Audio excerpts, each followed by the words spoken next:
Todos conocemos a los Metroides. Son las criaturas que dan nombre a todos los títulos de la serie debido a su extrema importancia en la mayoría de estos juegos. Teniendo un origen artificial en el desolado planeta SR-388, los Metroides han sido reproducidos y empleados en numerosas ocasiones para las dos facciones principales vistas en la serie, los Piratas Espaciales y la Federación Galáctica, cada uno con sus propios fines y bajo distintos métodos. Hay mucho que decir acerca de estas criaturas, pero lo que nos concierne hoy es mi deber de aclarar un asunto que, a día de hoy, sigue confundiendo a numerosos jugadores cuando se adentran en el mundo de esta franquicia. Hablo de la distinción entre un Metroide común y un Metroide taloniano, que en realidad, pese a ser bastante similares, no son exactamente iguales. ¿Quieres saber más? Toma asiento y atiende, porque hay mucho que explicar. En la mayoría de los juegos de la serie en 2D, es normal que los Metroides sean algunos de los últimos enemigos a vencer.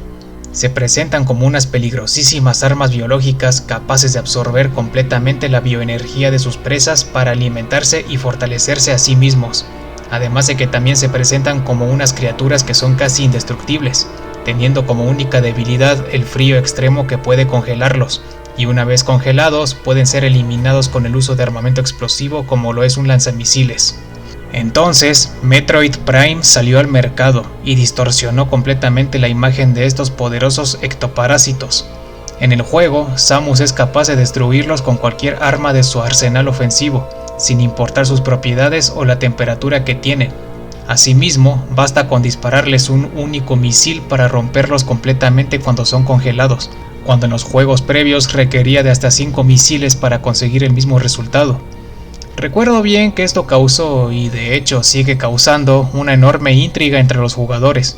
¿Por qué los Metroides son tan débiles en Metroid Prime y sus secuelas? ¿Existe alguna explicación lógica para esta aparente incongruencia? Bueno, definitivamente sí que existe una explicación fundamentada en la historia de los juegos. Sucede que los Metroides vistos en la serie Metroid Prime, hablando del primer juego hasta el tercero, no son precisamente los mismos que vemos en el resto de los juegos de la franquicia. Sucede que los Metroides de este juego son una subespecie que se originó en Talon 4 cuando los Piratas Espaciales introdujeron varios lotes de Metroides en el planeta, y entonces realizaron experimentos con ellos usando la recién descubierta sustancia Phazon. Esto lo sabemos gracias a la información del banco de datos que se lee en las ediciones japonesas de Metroid Prime y en las ediciones en español e inglés de Metroid Prime Remastered, así como en la página oficial inglesa también de Metroid Prime Remastered. El dato dice así: especie, Metroide taloniano, parásito predador compuesto de energía. Los efectos del Phazon han convertido a este depredador originario del planeta SR-388 en una subespecie única que solo se encuentra en Talon 4. Se adhiere a su presa y le extrae la energía, aumentando de volumen. La única forma de deshacerse de un Metroide taloniano adherido es usar la morfosfera y dejar una bomba.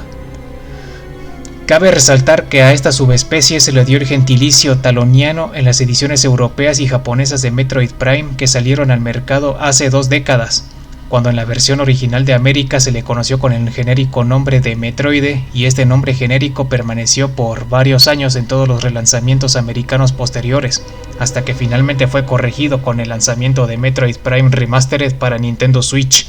Eso sí, extrañamente el gentilicio taloniano fue utilizado en todas las versiones de Metroid Prime 2 y también en Metroid Prime 3. Esta distinción entre un Metroide normal y un Metroide taloniano es lo que explica el por qué los Metroides de la trilogía Metroid Prime son tan débiles. Los Piratas Espaciales experimentaron con ellos al exponerlos al Phazon y se puede afirmar que la sustancia los debilitó al punto de ser vulnerables contra toda clase de armamento, e incluso sus dimensiones son inferiores a las dimensiones que poseen los especímenes originales.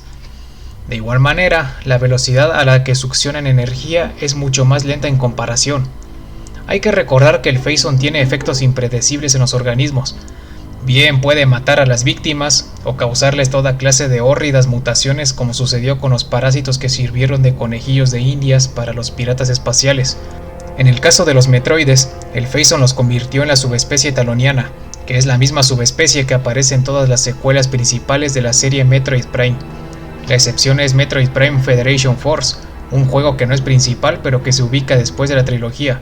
Aquí, los Metroides no se les identifica con el gentilicio taloniano, al estar dicha subespecie completamente extinta durante los sucesos de esta aventura, debido a todo lo ocurrido en Metroid Prime 3.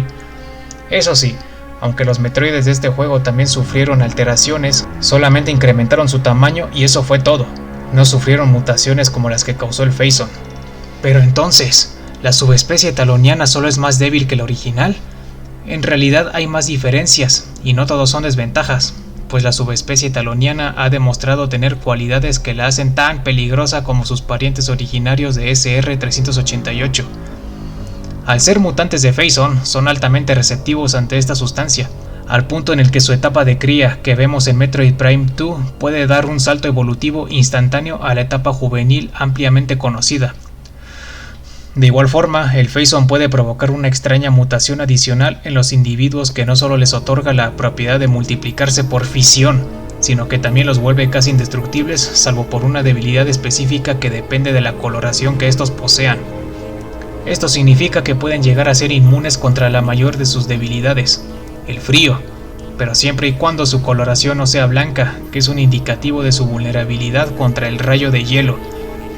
Otro detalle con ellos es que se declara que pueden tener una relación simbiótica con otros organismos que tengan Phazon en sus cuerpos, es decir, que en lugar de atacarse, se complementarían el uno con el otro. Esto lo sabemos gracias a un escaneo de las minas de Phazon que reza así: los estudios resaltan el descenso de la agresividad entre los piratas de élite y los metroides irradiados. El equipo científico confía en que la exposición al Phazon de estas unidades puede estar formando un tipo de simbiosis entre ellas. Se han planeado nuevos estudios que profundicen en el tema.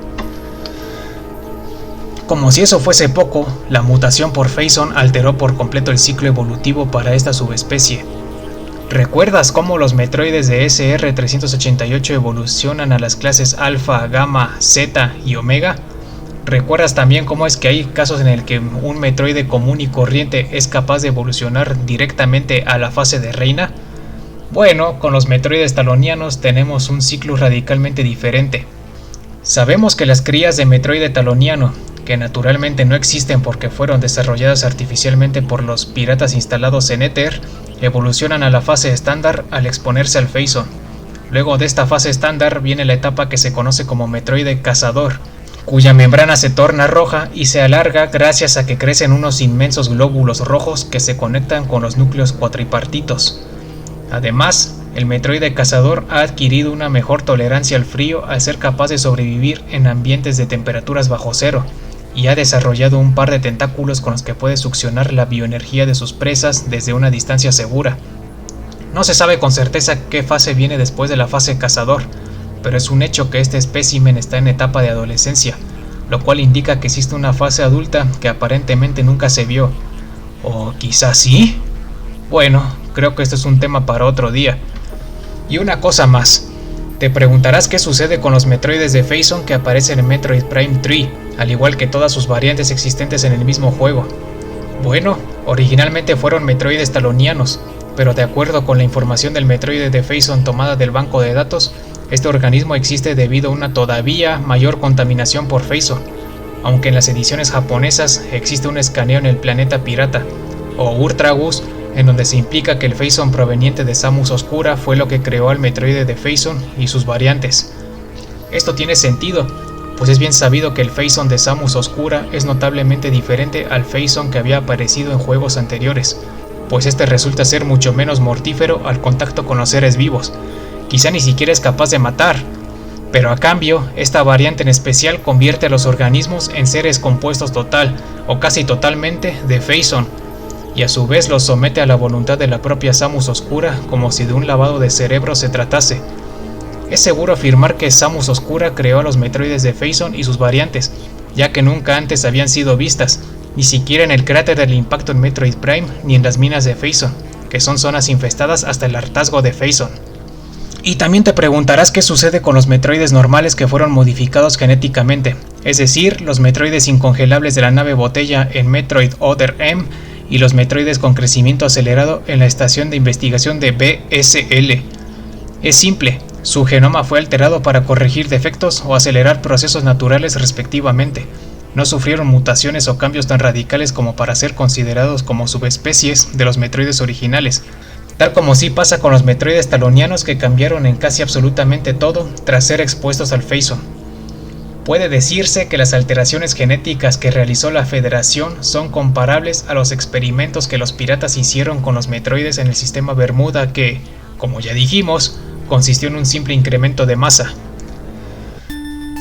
Si te ha gustado este video, puedes darle pulgar arriba y compartirlo. Suscríbete a mi canal si te gustan esta clase de documentales acerca de Metroid. Me ayudarías a seguir creciendo y yo lo apreciaría muchísimo. Gracias por tu atención. Nos vemos en la siguiente sesión.